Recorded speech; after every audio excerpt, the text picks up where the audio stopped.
living in a South Park. British influencer Ollie London identifies as Korean and went through 18 surgeries to physically alter themselves to look Korean.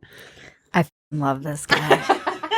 I identify as Korean. That's just my culture. That's my home country. I know it's a little bit confusing for some people. Nobody's ever come out as Korean, but I love this guy. Between this and Milo coming out as a reformed sodomite, I just think the grift just keeps on grifting. We're fully through the looking glass. If this guy really wanted to neutralize the hate, he would have come out as a female Korean. That would have really blown minds and made people have to kind of pause and say, well, we allow that you are now a woman, but you can't be Korean. Right, right. And according to their standards, I don't see how this defies any of the gender bending. You can't tell someone they can't be Korean, but they can be a girl or a boy. Right. Mm-hmm. You can be born in the wrong body, but you can't be born in the wrong body. Right. Hypothetically, I feel like my DNA is Korean. This was absolutely inevitable with where we were headed. Yeah. And the best is that Rachel Dolezal came out in support of Ollie London. And my friend on Twitter, Anna, she was like, it's so great to see people of color supporting one another like this. It's just, I can't write this stuff. I don't even know how we make fun of things like this. Ollie is a genius. And so then he got piled on by the woke mob, as he calls them, for coming out as Korean.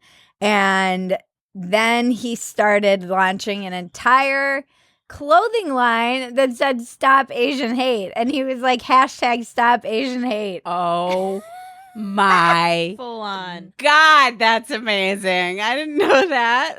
Hats, shirts. We were trying to get him on Dumpster Fire because he's in LA right now. I was like, please come be a guest on Dumpster Fire, but apparently we're not good enough for the TransKorean community.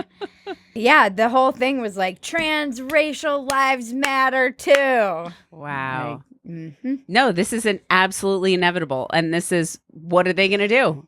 They open themselves up to this. You made this fucking bed. Now you're going to live in it. I'm going to identify as whatever I want, whenever I want, from now on. This is like the trifecta of capitalism always wins, never woken off, and beyond parody. It's like the perfect, it is like the singularity of Dumpster Fire. It is like a fantasy born into the world and actually come to life. Exactly.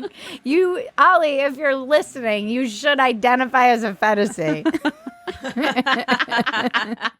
You should identify as not a vibe or Korean. You should identify as a brand, my brand. Party of science, folks.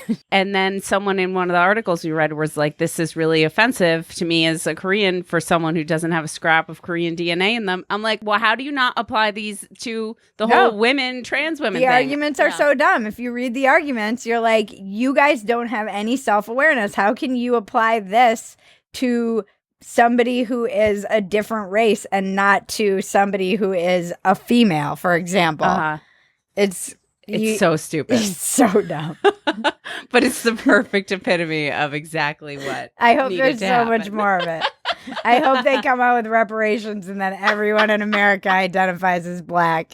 They're like, cha-ching!